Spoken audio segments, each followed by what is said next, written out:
Start कर रहे हैं। देखिए हम इस क्वेश्चन को, ये हमें दो कंपाउंड गिवन हैं। एक फिशर प्रोजेक्शन दिया हुआ है, COH, कार्बन पर OH, H लगा हुआ है, कार्बन पर OH, H, CHO ग्रुप लगा हुआ है। और ये एक और मॉलिक्यूल गिवन है, उसमें COH बस नीचे ग्रुप यहाँ पर है एंड CHO ग्रुप ये जो था ये ऊपर दे दिया गया। इनमें OH की पोजीशन भी अलग है, OH यहाँ राइट पर है और यहाँ लेफ्ट पर है। और ये फिशर प्रोजेक्शन गिवन है। फिशर प्रोजेक्शन में हम किसी मॉलिक्यूल को जिसमें कायरल कार्बन होते हैं क्रॉस लाइन से लिखते हैं। वर्टिकल लाइन बैकवर्ड होती है, हॉरिजॉन्टल लाइन फॉरवर्ड होती है। ये फिशर प्रोजेक्शन कहलाता है। तो हमें बताना है ये स्ट्रक्चर दोनों के दोनों, इसको मैं 1 मान लेता हूं, इसको सेकंड मान लेता हूं, ये दोनों स्ट्रक्चर आपस में डायस्टीरियोमर्स हैं या एनेंटियोमर हैं या आइडेंटिकल हैं या ज्योमेट्रिकल आइसोमर, ये बताना है। तो देखो ज्योमेट्रिकल आइसोमर तो ये बिल्कुल भी नहीं है।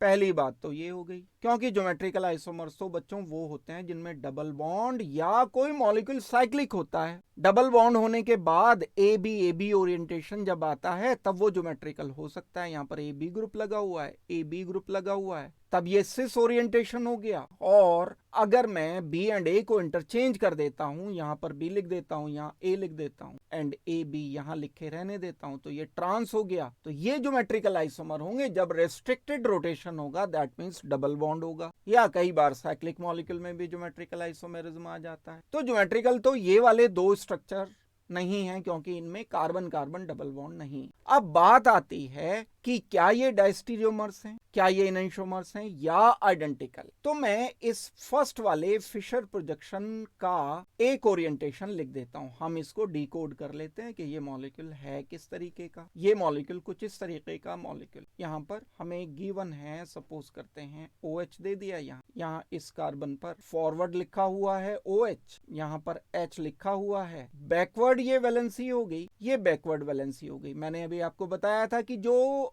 वर्टिकल वैलेंसी होती है उसे हम बैकवर्ड रखते हैं, जो हॉरिजॉन्टल वैलेंसीज होती हैं उनको हम फॉरवर्ड रखते हैं। वर्टिकल वैलेंसी पर क्या है, COOH ग्रुप है, नीचे CHO ग्रुप। ये इस मॉलिक्यूल का फिशर प्रोजेक्शन, हम इसे क्रॉस लाइन से ऐसे लिख सकते हैं। तो अगर मैं इस फर्स्ट मॉलिक्यूल को, ये फर्स्ट मॉलिक्यूल को मैंने लिखा, फर्स्ट का मैंने स्ट्रक्चर ड्रॉ कर दिया। अब मैं अगर इसको 180 डिग्री रोटेट कर दे, 180 डिग्री रोटेट करने का मतलब ये पूरा का पूरा ग्रुप आ जाएगा नीचे और ये CHO ग्रुप आ जाएगा ऊपर। और जब मैं इसको यहां CHO को ऊपर लेकर के जाता हूं एंड COH को नीचे लेकर के आता हूं, तब एक और भी इफेक्ट आ रहा है। वो क्या कि ये वाले दोनों OH घूम करके इधर आ जाएंगे, ये वाले दोनों H घूम करके इधर आ जाएंगे। तो जब मैं 180 डिग्री रोटेशन का रिजल्ट लिखता हूं तो वो रिजल्ट क्या मिलेगा, ये COH आ गया नीचे, लेकिन रहा तो बैकवर्ड का बैकवर्ड ही, बैकवर्ड से ये बैकवर्ड ही रहेगा, लेकिन रहेगा COH नीचे। ये वाला जो OH है घूम करके यहां ऊपर आ जाएगा, इस पोजीशन पर OH रहे, इस पोजीशन पर OH। ये दोनों OH, ये वाला OH घूम करके ऊपर आ गया और ये वाला OH घूम करके भी ऊपर आ गया। ये वाले दोनों OH लेफ्ट पर फॉरवर्ड आ जाएंगे। जब मैं इसको रोटेट 180 करता हूं तो ये दोनों हाइड्रोजन, ये वाला हाइड्रोजन कहां आएगा, घूम करके यहां नीचे आ जाएगा, यहां पर आ जाना चाहिए H, और ये आ जाएगा H। ये वाला CHO अपवर्ड लेकिन रहेगा बैकवर्ड ही, CHO ग्रुप। ये स्ट्रक्चर 1 और ये भी स्ट्रक्चर 1, क्योंकि पूरे को मैंने जस्ट रोटेट ही तो किया है, डिफरेंट कॉन्फ़िगरेशन नहीं बनाया। रोटेट करने से मॉलिक्यूल का डिफरेंट कॉन्फ़िगरेशन नहीं बनता है, सेम कॉन्फ़िगरेशन रहता है। तो ये जो मॉलिक्यूल है फर्स्ट, ये मॉलिक्यूल, अब चेक करें, हम इसका दोबारा फिशर प्रोजेक्शन लिख लें। जब मैं दोबारा से फिशर प्रोजेक्शन इसका लिख लूंगा तो क्या आएगा, CHO, यहां पर राइट हैंड पर H एंड H हैं, नीचे वाले कार्बन पर COH आ गया, लेफ्ट हैंड पर OH एंड OH आ गया। ये वाली कंडीशन आ गई। जब ये कंडीशन आ गई तो इसे चेक करो, ये बिल्कुल यही है, आइडेंटिकल। दैट मींस फर्स्ट को स्ट्रक्चर 1 को रोटेट करने पर, 180 रोटेट करने पर सेकंड बन रहा है। आप यहां से भी देख सकते हो, ये रोटेट पूरा किया तो COH नीचे आ गया, CHO रोटेट होकर के ऊपर आ गया। दैट मींस ये दोनों स्ट्रक्चर आइडेंटिकल हैं। आइडेंटिकल तो हमारा ये ऑप्शन है C। ये मिरर इमेज नहीं है, एनेंटियोमर्स नहीं है, और ये डिफरेंट ओरिएंटेशन भी नहीं है, डायस्टीरियोमर्स भी नहीं है। तो इस क्वेश्चन का आंसर C है। फाइनल आंसर हम इस क्वेश्चन का रिपोर्ट कर रहे हैं C कर रहे हैं। देखिए हम इस क्वेश्चन को, विच of the following compounds can show tautomerism. ये साइक्लिक कंपाउंड हमें 4 गिवन हैं, A, B, C and D। इनमें से हमें बताना है टॉटोमेरिज्म कौन सा शो करे। क्या होता है टॉटोमेरिज्म, ये थोड़ा हम पहले देखते हैं, फिर उसके बाद इस क्वेश्चन को सॉल्व करने के लिए आएंगे। कार्बन डबल बॉन्ड ऑक्सीजन कहीं अगर है एल्डिहाइड या कीटोन या और दूसरे कार्बन डबल बॉन्ड ऑक्सीजन भी होते हैं, अगर इनके पास वाले कार्बन पर, इस कार्बन को कहते हैं alpha carbon, functional group carbon double bond oxygen के एडजॉइनिंग कार्बन को कहते हैं अल्फा कार्बन। अगर यहां पर हाइड्रोजन लगे हुए हैं, ये हाइड्रोजन कहलाते हैं अल्फा हाइड्रोजन। इस हाइड्रोजन को हम बोलेंगे अल्फा हाइड्रोजन। तो अब अगर कहीं ऐसा मॉलिक्यूल हमारे पास अवेलेबल है जिसमें अल्फा हाइड्रोजन है कार्बन डबल बॉन्ड ऑक्सीजन पर, तब ये 1-3 पोजीशन पर शिफ्ट होने में कैपेबल है। 1, 2 एंड 3 कार्बन नंबर 1 से यानी अल्फा कार्बन से ये हाइड्रोजन टूट कर शिफ्ट कर जाता है इधर। कैसे करता है ये शिफ्ट, ये मैं थोड़ा आपको बताता हूं। जब ये H हटता है हेट्रोलिटिक क्लीवेज होकर, हेट्रोलिटिक क्लीवेज का मतलब ये पॉजिटिव ये नेगेटिव में टूट जाएगा पहले स्टेप में, और टूटने के बाद ये बनाएगा carbon negative C double bond oxygen. यहां जो भी ग्रुप लगा हुआ है H पॉजिटिव हो गया इसके साथ से अलग। कार्बन नेगेटिव जो बना ये डिलोकलाइज होगा, डिलोकलाइज होकर ऑक्सीजन पर चार्ज आ जाएगा नेगेटिव। ऑक्सीजन नेगेटिव ये जो बचा हुआ H पॉजिटिव अलग से था, इस ऑक्सीजन नेगेटिव के साथ कंबाइन हो जाए। जब ये ऑक्सीजन नेगेटिव H पॉजिटिव के साथ कंबाइन होगा तो हमें एक जो स्ट्रक्चर मिलेगा वो डबल बॉन्डेड कार्बन पर OH आ गया। ये इसका इनॉल स्ट्रक्चर है, टॉटोमर है। इन 3 हाइड्रोजन में से एक तो माइग्रेट हो गया, ये शिफ्ट हो गया, बाकी बच गए यहां पर 2 हाइड्रोजन एटम, ये बचे हुए हैं और जो भी ग्रुप यहां पर लगा। ये टॉटोमेराइजेशन 1,3 शिफ्ट कहलाता है। अब इसमें ये जो डबल बॉन्ड बनता है, ये डबल बॉन्ड बनने के बाद एग्जिस्ट करना चाहिए, ठीक है। कार्बन डबल बॉन्ड ऑक्सीजन के अल्फा पोजीशन पर हम तलाश करेंगे अल्फा हाइड्रोजन की। अगर अल्फा हाइड्रोजन होगा और जो बाद में बनने वाला एल्कीन है यानी ये वाला डबल बॉन्ड है स्टेबल होगा, तब टॉटोमेरिज्म हमें कर देना चाहिए। तो ये 1-3 शिफ्ट नॉर्मली होता है, लेकिन ये कॉन्जुगेटेड भी कई बार हो सकता है। 1-5 शिफ्ट भी हो सकता है, 1-7 शिफ्ट भी हो सकता है। ये ऑड कंडीशन पर चलता है। पहले वाला केस देखते हैं। कार्बन डबल बॉन्ड ऑक्सीजन के पास वाले इधर तो अल्फा हाइड्रोजन नहीं है, इधर अल्फा हाइड्रोजन है, लेकिन अगर मैं इसको यहां से इधर शिफ्ट करता हूं तो ये कार्बन एक ऐसा कार्बन है जो ब्रिज हेड पोजीशन पर है। ब्रिज हेड पोजीशन पर कभी भी डबल बॉन्ड नहीं बना सकते हम। कौन सी ब्रिज हेड पोजीशन होती है, जब 2 साइक्लिक रिंग एक कार्बन से जुड़े होते हैं, तो इस कार्बन को कहते हैं हम ब्रिज हेड कार्बन। ये bridge head carbon double bond exist नहीं कर पाएगा यहां, क्योंकि डबल बॉन्ड बनाने के लिए हमें उसे प्लेनर बनाना पड़ता है और bridge head position pyramidal position होती है। तो इसके बावजूद भी कि यहाँ अल्फा हाइड्रोजन है, टॉटोमेरिज्म नहीं हो। सेम कंडीशन यहां पर है। कार्बन डबल बॉन्ड ऑक्सीजन के अल्फा पोजीशन पर एक हाइड्रोजन है, यहां भी एक हाइड्रोजन तो है, but this carbon is bridge head carbon. Bridge head carbon क्या, 2 रिंग को जो कॉमन कर रहा हो कार्बन। एक रिंग ये है, ये वाला, एक रिंग दूसरा ये वाला है, इसमें कॉमन कार्बन है। ये इस वाले रिंग का भी कार्बन है, इस वाले रिंग का भी ये कार्बन, उसको ब्रिज हेड कहते हैं। रिंग के कार्बन को ब्रिज हेड कार्बन नहीं कहते। यहां पर देखते हैं, यहां पर तो कार्बन डबल बॉन्ड ऑक्सीजन के पास जो कार्बन है उस पर डबल बॉन्ड लगा हुआ है। अल्फा हाइड्रोजन तो sp3 कार्बन पर होता है हमेशा। ये जो मैंने आपको बताया, इस कार्बन को sp3 होना जरूरी होता है। डी पार्ट को देखते हैं। डी पार्ट में जब मैं डिलोकलाइजेशन करूंगा, यहां पाई बॉन्ड फर्दर इधर डिलोकलाइज हो जाएगा। तो एक मैं ऐसा स्ट्रक्चर पहले लिख सकता हूं। ये जो मैंने स्ट्रक्चर लिखा जिसमें डबल बॉन्ड ऑक्सीजन नेगेटिव लिख दिया, ये ऑक्सीजन नेगेटिव इस कार्बन पर पॉजिटिव चार्ज छोड़ करके गए। इस पॉजिटिव चार्ज के बराबर वाले हाइड्रोजन से, कार्बन से मैं हाइड्रोजन को हटा सकता हूं। अब ये 3rd कार्बन तो ये था, 1, 2, 3, 4 एंड 5th पोजीशन का हाइड्रोजन यहां से हटेगा H पॉजिटिव की फॉर्म में। यहां पर चार्ज आएगा नेगेटिव, ये नेगेटिव पॉजिटिव डबल बॉन्ड बना देंगे। दैट मीन्स हमें जो एक ये H पॉजिटिव घूम करके आ गया ये 1,5 पोजीशन पर। नया जो इसका हमें टॉटोमर मिल गया है वो टॉटोमर होना चाहिए OH, यहाँ डबल बॉन्ड लिख दो और यहाँ डबल बॉन्ड। ये टॉटोमर बनाना पॉसिबल है इसके लिए, और इस शिफ्ट को हम नाम देंगे 1,5 शिफ्ट। 1,3 शिफ्ट किसी में नहीं है इनमें, लेकिन यहाँ 1,5 शिफ्ट होना पॉसिबल है और टॉटोमर बनना पॉसिबल है डी स्ट्रक्चर में। इसलिए बच्चों हम इस क्वेश्चन का फाइनल आंसर रिपोर्ट कर रहे हैं D. Thank you very much and good luck. Start करते हैं, देखिए हम इस क्वेश्चन को।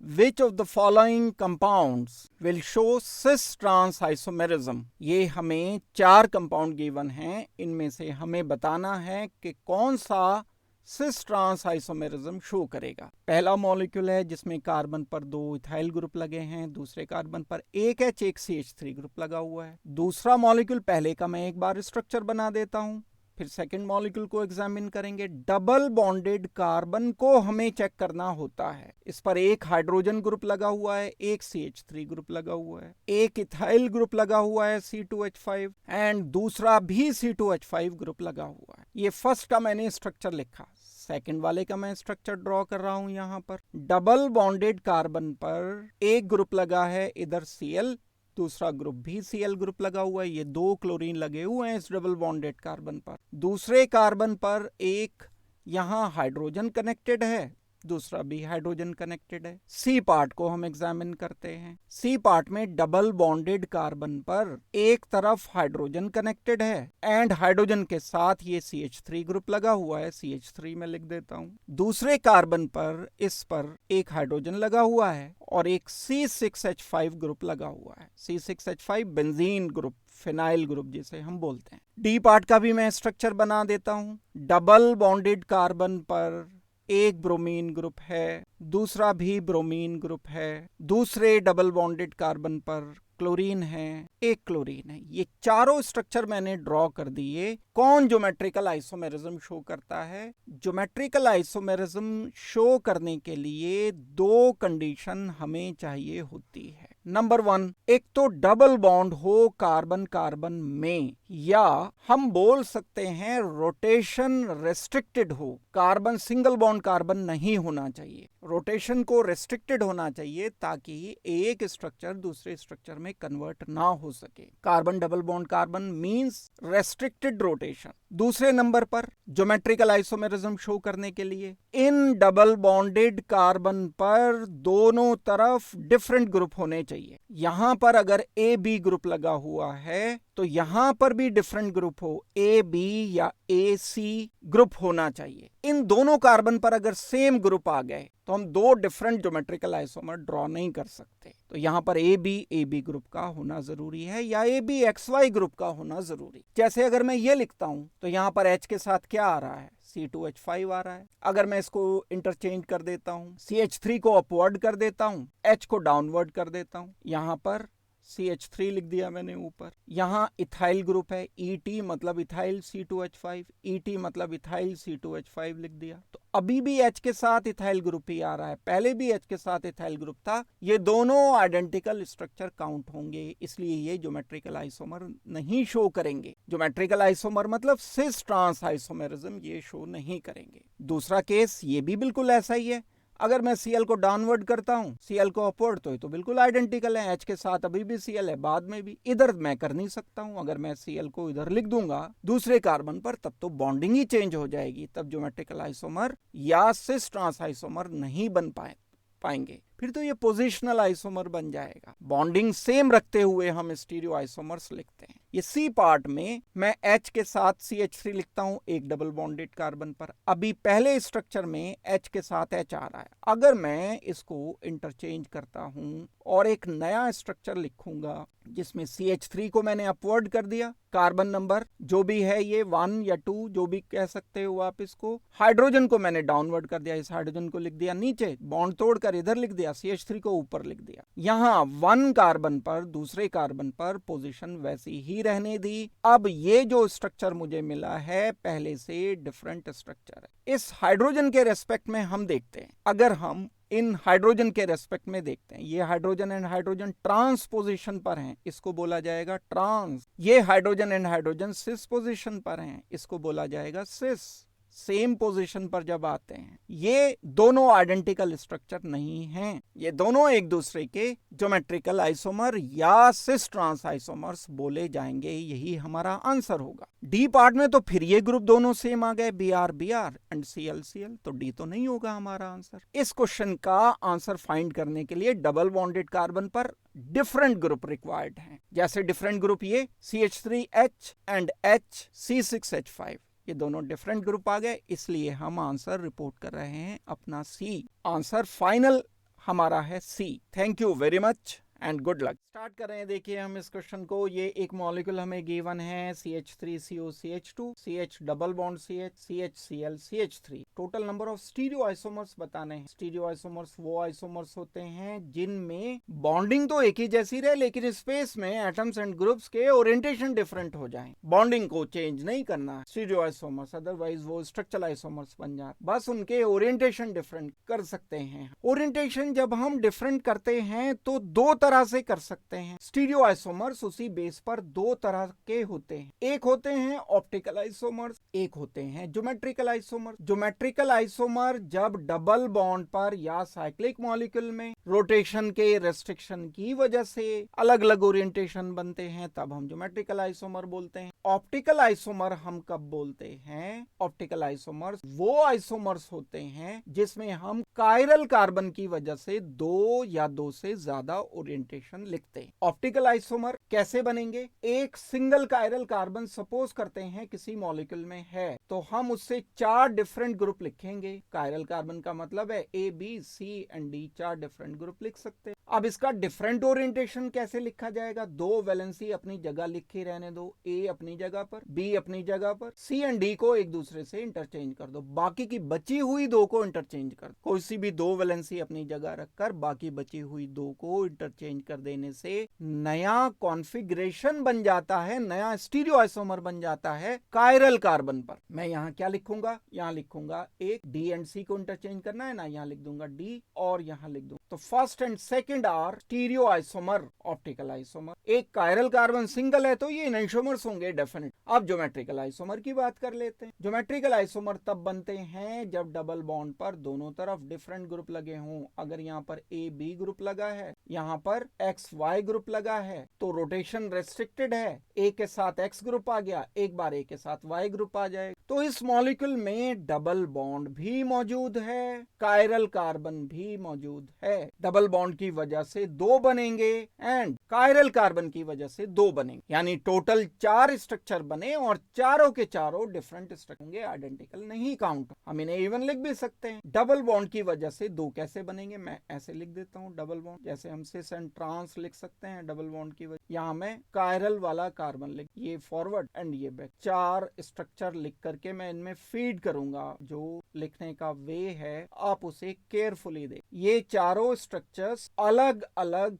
कॉन्फ़िगरेशन बोले जाएंगे। अलग अलग कॉन्फ़िगरेशन मतलब पेस में ओरिएंटेशन चारों के अलग अलग। जैसे एक फर्स्ट मैं बनाना शुरू करता हूं, यहां से ये स्ट्रक्चर मैंने लिखा 1, ये डबल बॉन्डेड कार्बन पर 2 H लगे, H एंड H। मैं इसे अभी फिलहाल सिस लिख देता हूं और यहां इस कार्बन पर एक H लगा है, एक CH2 COCH3 ग्रुप लगा है, ये लिख देता हूं CH2 C double bond oxygen CH3 group लिख। इस कायरल कार्बन इस पर एक H लगा है कार्बन, ये एक H मैंने लिख दिया, सिस लिख दिया। और यहां जो कायरल कार्बन है उस पर HCl CH3 ग्रुप लगे, यहां पर मैं CH3 लिख सकता हूं। ये दो वैलेंसी पेपर के प्लेन में और एक फॉरवर्ड एक बैकवर्ड, CH3 लिखा, यहां Cl लिख दो, यहां पर आप H लिख। जैसे हमने दो को इंटरचेंज किया था, इन दो को इंटरचेंज एक बार करेंगे, एक बार इन दो को इंटर। नेक्स्ट टाइम मैं क्या करता हूं? हाइड्रोजन हाइड्रोजन अपनी जगह लिखे रहने देता हूं, यानी मैंने डबल बॉन्ड पर ओरिएंटेशन चेंज नहीं किया, CH2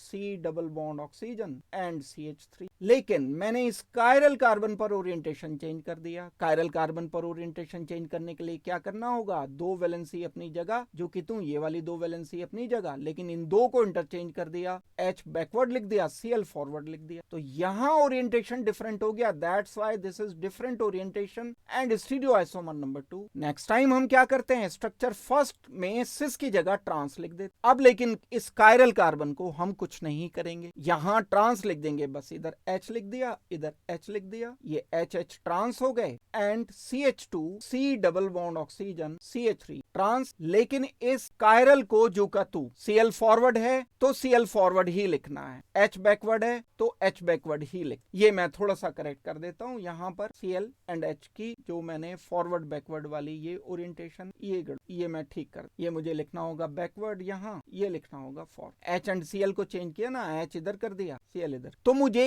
इस कार्बन के ओरिएंटेशन को एज इट इज वैसा का वैसा ही लिखना होगा जैसा स्ट्रक्चर नंबर 1 में था। स्ट्रक्चर नंबर 1 में कैसा था, Cl फॉरवर्ड था, Cl फॉरवर्ड ही लिख, एंड H बैकवर्ड था, H बैकवर्ड ही लिखेंगे। CH3 अपनी जगह पर पेपर के प्लेन में हमने यहां ट्रांस लिखा, ये आ गया स्ट्रक्चर नंबर। स्ट्रक्चर नंबर 4 में क्या करेंगे, सेकंड का हम ट्रांस लिखेंगे, लेकिन ये वाला सेम रखेंगे, यहां लिख दूंगा मैं H, यहां लिख दूंगा मैं Cl, ये सेम रखा, और यहां CH3 कायरल कार्बन पर ओरिएंटेशन सेम रखते हुए स्ट्रक्चर सेकंड से, लेकिन स्ट्रक्चर सेकंड में मैंने यहां सिस की जगह ट्रांस लिख दिया। ये 4 स्ट्रक्चर हैं जो स्टीरियोआइसोमर की तरह से बन जाने चाहिए, CH2C। ठीक है, 4 स्टीरियोआइसोमर तो हम शॉर्टकट में भी बता सकते थे, लेकिन वो 4 बनेंगे कौन से, ये वाले 4 स्ट्रक्चर बनेंगे जो मैंने आपको डिटेल से एक्सप्लेन किए। तो बच्चों, अगर एक डबल बॉन्ड जो ज्योमेट्रिकल आइसोमेरिज्म शो कर रहा हो, एक कायरल कार्बन जो स्टीरियोआइसोमर ऑप्टिकल आइसोमेरिज्म शो कर रहा हो, तो वो कुल मिलाकर के 4 आइसोमर बनाते हैं। अगर कभी उन्हें लिखने पड़े तो ये लिखने का वे है। इस क्वेश्चन का फाइनल आंसर हम रिपोर्ट कर रहे हैं 4 यानी A। दैट मीन्स A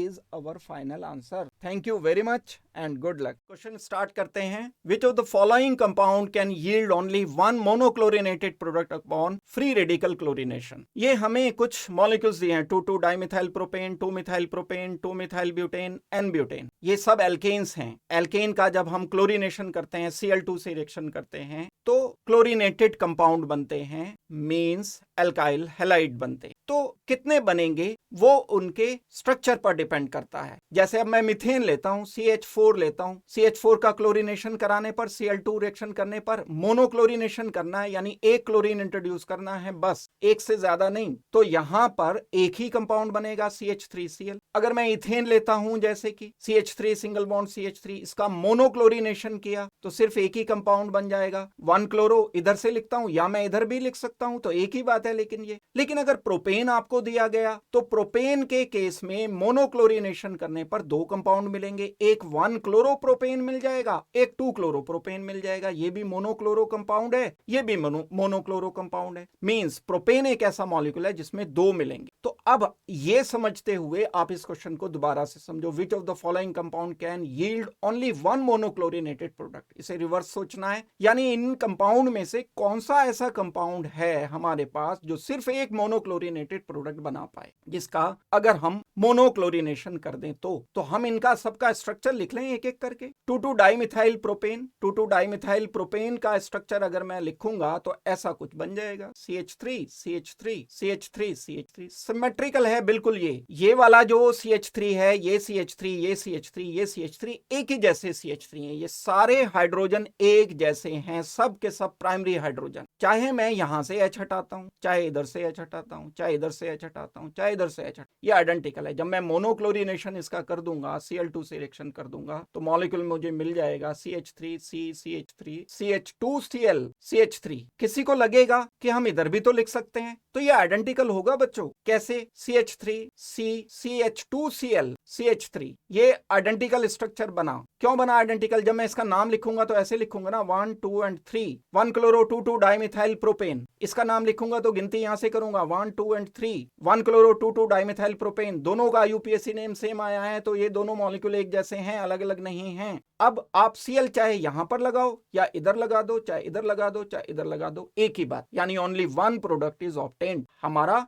एक मॉलिक्यूल जो 2 डाइमिथाइल प्रोपेन है, ये सिर्फ एक मोनोक्लोरिनेटेड प्रोडक्ट बना रहा है। यही हमारा आंसर है, यही तो हमें बताना है, ओनली वन। तो आंसर तो हो गया ये फाइनल, ठीक है, ए हमारा आंसर है। इसका भी जरा चेक कर लेते हैं। 2 मिथाइल प्रोपेन, 2 मिथाइल प्रोपेन का जब मैं मोनोक्लोरिनेशन करा दूंगा, Cl2 से रिएक्शन कर दूंगा और एक क्लोरीन सिर्फ इंट्रोड्यूस करना है इसमें, तो मोनोक्लोरो एक तो ये बन जाएगा 1 क्लोरो 2 मिथाइल, लेकिन एक ये भी तो बन जाएगा ना, 1 क्लोरो की जगह अब 2 क्लोरो आ गया, 2 क्लोरो 2 मिथाइल प्रोपेन, तो दो मॉलिक्यूल मिले, दो मोनोक्लोरिनेटेड मिले। अब मैं सी पार्ट का भी आपको बता दूं, 2 मिथाइल ब्यूटेन है, 2 मिथाइल ब्यूटेन का जब आप मोनोक्लोरिनेशन कर दोगे, एक क्लोरीन इसमें इंट्रोड्यूस कर दोगे, तो Cl जो आएंगे वो 4 अलग अलग पोजीशन पर आ सकते हैं। चेक कर लो जरा, 4 अलग अलग पोजीशन पर किस तरह से आएंगे। इन 4 अलग अलग पोजीशन पर लाने के लिए मैंने पहले स्ट्रक्चर लिख दिए इसे, ताकि आसानी हो, थोड़ा सा टाइम की बचत हो जाए। 1 chloro and 3 methyl, 2 chloro 3 methyl, 2 chloro 2 methyl butane and 1 chloro 2 methyl butane. ये सब स्ट्रक्चर्स अलग अलग हैं, इसकी गिनती करोगे तो गिनती यहां से होगी, UPSC naming 3 and 4, 1 chloro 2 methyl butane, ये क्या हो जाएगा 2 क्लोरो 3 मिथाइल ब्यूटेन, ये क्या हो जाएगा, गिनती इधर से करेंगे 3 एंड 4, ये हो जाएगा 2 क्लोरो 2 मिथाइल ब्यूटेन, ये हो जाएगा, काउंटिंग अब इधर से होगी, ये हो जाएगा 1 क्लोरो 2 मिथाइल ब्यूटेन। जब आप चेक करोगे तो चारों आईयूपीएसी नेम इसके अलग अलग आए, दैट मींस 4 पॉसिबल आइसोमर्स हैं मोनोक्लोरिनेटेड। एन ब्यूटेन में आप चेक कर लो, एन ब्यूटेन का भी देखते हैं जरा। एन ब्यूटेन में 2 मिल पाएंगे, आप एग्जामिन करो, या तो 1 पोजीशन पर क्लोरीन लिख सकते हो या फिर आप 2 पोजीशन पर क्लोरीन लिख सकते हो, 1 क्लोरोब्यूटेन 2 क्लोरोब्यूटेन, लेकिन हमें तो मोनोक्लोरो का देना है बच्चों, वो तो हमारा ए फाइनल हो चुका। इस क्वेश्चन का हमारा फाइनल आंसर आ जाएगा ए मॉलिक्यूल एक ऐसा है जो सिर्फ एक मोनोक्लोरो प्रोडक्ट बनाता है। Thank you very much, good luck. Start कर रहे हैं, देखिए हम इस क्वेश्चन को। इनॉल content is highest in कीटोइनॉल isomerism होता है जो जहां कार्बन डबल बॉन्ड ऑक्सीजन है, उसके अल्फा पोजीशन से अगर हम H हटाकर 1,3 पोजीशन पर माइग्रेट करते हैं तो एक इनॉल स्ट्रक्चर बन जाता है। यूजुअली क्या होता है, जो कीटो स्ट्रक्चर होते हैं वो तो स्टेबल होते हैं, लेकिन इनॉल स्ट्रक्चर अनस्टेबल होते हैं। लेकिन कई बार कुछ कंडीशन में इनॉल स्ट्रक्चर की स्टेबिलिटी भी काफी ज्यादा हो जाती है। तो हमें इन 4 में से A B C D में से बताना है कि इनॉल के कंटेंट कहां ज्यादा होंगे। ये एक बेंजीन COCH2 COCH3 बेंजीन पूरा ग्रुप है, उसमें डबल बॉन्ड होते हैं कई सारे, वो ध्यान रखना है। B में CH3 COCH2 COCH। C molecule एक सिंपल कीटोन है, डाई कीटोन नहीं है। D मॉलिक्यूल एक सिंपल कीटोन है, एक एस्टर भी। जो कीटोन होते हैं carbon double bond oxygen CH, जब हम इसका इनोलाइजेशन करते हैं एक ये इनॉल स्ट्रक्चर बन जाता है। और ये जो इनॉल स्ट्रक्चर बनता है ये कम स्टेबल स्ट्रक्चर होता है, इसकी स्टेबिलिटी ज्यादा नहीं होती। उसका कारण है अल्फा पोजीशन से हम हाइड्रोजन हटाते हैं और इसको 1,3 पोजीशन पर भेज दे, 3rd पोजीशन पर, 1 से हटा के 3rd पर, और ये पाई बॉन्ड जो है इधर डिलोकलाइज शिफ्ट। तो यहाँ एक इनॉल स्ट्रक्चर अनस्टेबल होने का इसका कारण भी है, कार्बन डबल बॉन्ड ऑक्सीजन की बॉन्ड डिसोसिएशन एनर्जी ज्यादा है,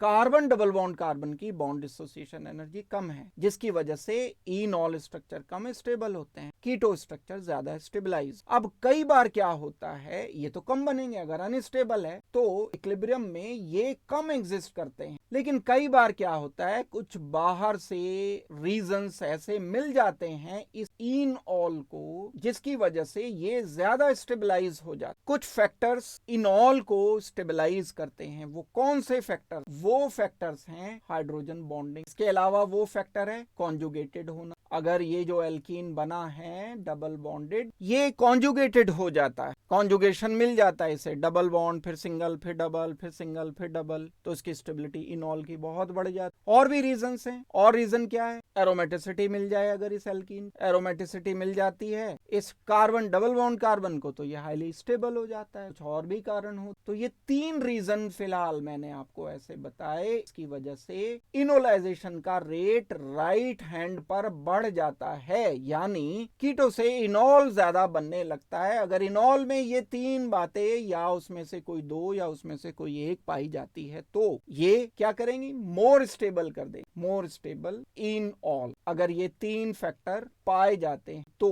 अब हम एक एक करके इनका इनॉल स्ट्रक्चर ड्रॉ कर लेते हैं। फर्स्ट वाले का मैं इनॉल स्ट्रक्चर ड्रॉ कर, कहां से मैं बनाऊंगा, alpha position, carbon double bond oxygen की अल्फा पोजीशन से मैंने H हटाया, H हटाकर इधर ऑक्सीजन पर भेजा, डबल बॉन्ड को ऑल्टर कर दिया। इस वाले H को, एक H को यहां से भेज दिया मैंने ऑक्सीजन पर, और इनॉल स्ट्रक्चर जो बना वो मैंने यहां ड्रॉ कर लिया। C6H5 को मैं पूरा लिख लेता हूं, जैसे बेंजीन होता है C6H5, बेंजीन की तरह से मैंने इसे डबल बॉन्ड देखने के लिए, जांचने के लिए लिख दिया। यहां पर आ गया OH, डबल बॉन्ड CH, फिर इसके बाद C डबल बॉन्ड ऑक्सीजन, फिर इसके बाद CH। ये स्ट्रक्चर क्या है, A मॉलिक्यूल का इनॉल है, दिस इज इनऑल ऑफ A। अब हम इसे चेक करें क्या क्या फैक्टर इनमें से आए ताकि ये स्टेबल हो जाए। एक तो हाइड्रोजन बॉन्डिंग देख, बिल्कुल है हाइड्रोजन बॉन्ड, ये वाला हाइड्रोजन इस ऑक्सीजन के लोन पेयर के साथ पोलर है ना, ये ऑक्सीजन इलेक्ट्रोनेगेटिव है, हाइड्रोजन इससे लगा हुआ है, पॉजिटिव एंड नेगेटिव एक दूसरे से कनेक्ट हो जाएंगे, इंटरेक्शन करेंगे, दिस इज हाइड्रोजन बॉन्ड। और हाइड्रोजन बॉन्डिंग भी ऐसी हुई है कि 6 मेंबर्ड रिंग बना है, बहुत स्टेबल हो गया, स्टेबिलिटी मिल गई, स्टेबिलिटी अप हो गई। दूसरा कारण, स्टेबिलिटी के साथ साथ,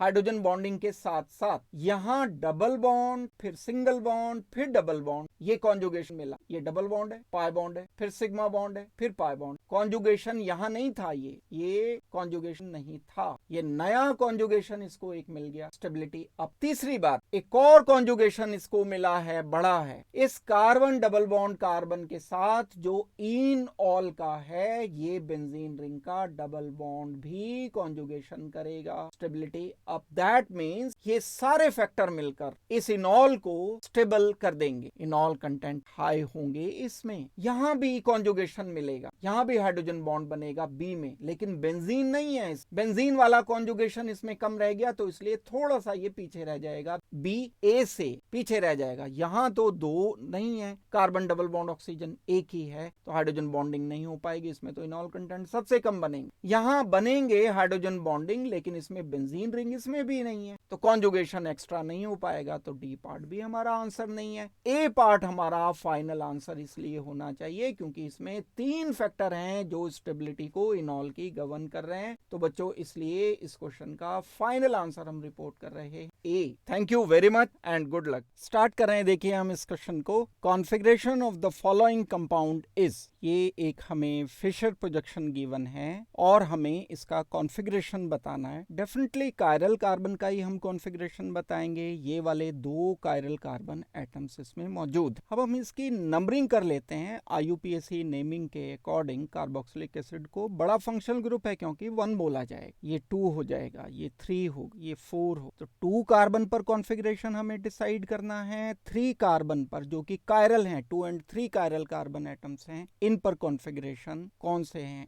SS हैं या RS हैं या RR हैं या S and R। तो हम सबसे पहले कार्बन नंबर 2 पर देखते हैं। कार्बन नंबर 2 पर हम, एक रूल होता है जो हेवीएस्ट एलिमेंट डायरेक्टली कनेक्टेड होता है उसको हम 1 बोल रहे हैं। कार्बन से इधर कार्बन लगा है, इधर कार्बन लगा है, इधर हाइड्रोजन, इधर फ्लोरीन, हेवीएस्ट एलिमेंट को हमें 1 बोल, नंबरिंग करते हैं। उसके बाद ये भी कार्बन है, ये भी कार्बन, फिर उसके नेक्स्ट एलिमेंट को देखा जाता है। कार्बन के बाद ब्रोमीन हैवी है, कार्बन के बाद ऑक्सीजन हैवी है, तो हम इसे नंबर 2 बोल देंगे, इसको नंबर 3 बोलेंगे। हाइड्रोजन 4 नंबर पर आए तो मैं इस कायरल कार्बन का एक फिशर प्रोजेक्शन लिख रहा हूं, कार्बन नंबर 2, ये आ गया 4 नंबर पर, ये आ गया 2 नंबर पर, ये आ गया 1 नंबर, ये आ गया 3 नंबर। आइडेंटिकल कॉन्फ़िगरेशन के लिए हम क्या करते हैं, कोई सी भी 3 वैलेंसीज को इंटरचेंज कर, नंबर 2 को मैं अपनी पोजीशन पर लिखा रहने दे, 4, 3 एंड 1 को एक दूसरे से इंटरचेंज, यहाँ पर 4 लिख दिया, यहाँ पर 1 लिख, यहाँ पर 4 मुझे यहाँ लिखना चाहिए, यहाँ पर मुझे 3 लिखना चाहिए एंड यहाँ पर मुझे 1 लिख। ऐसा मैंने इसलिए किया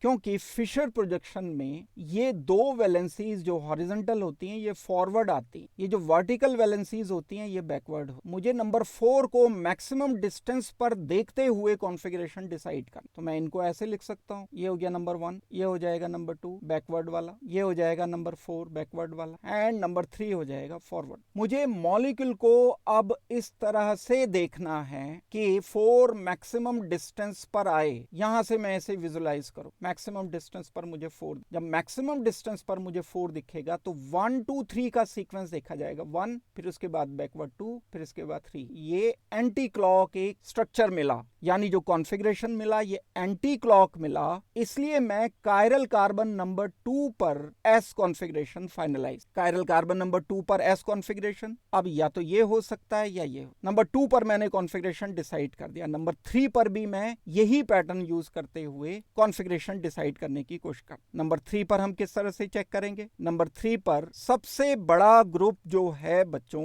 वो है ब्रोमीन। बड़ा मतलब हैवी ग्रुप, इस कायरल कार्बन पर हैवीएस्ट है नंबर 1 ये वाला प्रायोरिटी के अकॉर्डिंग। फिर नंबर 2 ये आ जाता है। 3 कार्बन से इधर भी कार्बन लगा है, इधर भी कार्बन लगा है। कार्बन पर फ्लोरीन हैवी एलिमेंट है, कार्बन पर ऑक्सीजन लाइट एलिमेंट है, तो मैं प्रायोरिटी इसको दूंगा, इसको बोल दूंगा नंबर 3, ये होगा नंबर 4। अब मुझे इस पर नंबर 2 लिख दिया मैंने, यहां पर नंबर 4 मैंने लिख दिया, यहां पर नंबर 1 लिख दिया और यहां पर लिख दिया नंबर 3। इस 1 2 3 4 को मैं 3 डायमेंशनल ओरिएंटेशन में लिख लेता। हमें क्या करना होता है, 3 वैलेंसीज के क्लॉकवाइज या एंटी क्लॉकवाइज रोटेशन को देखना हो। 1 2 3 4 को हम मैक्सिमम डिस्टेंस पर रखते हैं, तो जब मैं हॉरिजॉन्टल वैलेंसीज को देखूंगा तो ये तो फॉरवर्ड आ रही होंगी। वर्टिकल वैलेंसीज कहां पर आ रही हैं? बैकवर्ड आ रही है। ये वर्टिकल वैलेंसी नंबर 1 पर ये फॉरवर्ड वैलेंस, नंबर 2 पर ये फॉरवर्ड वैलेंस, नंबर 3 पर ये forward valence backward valence, number 4 पर ये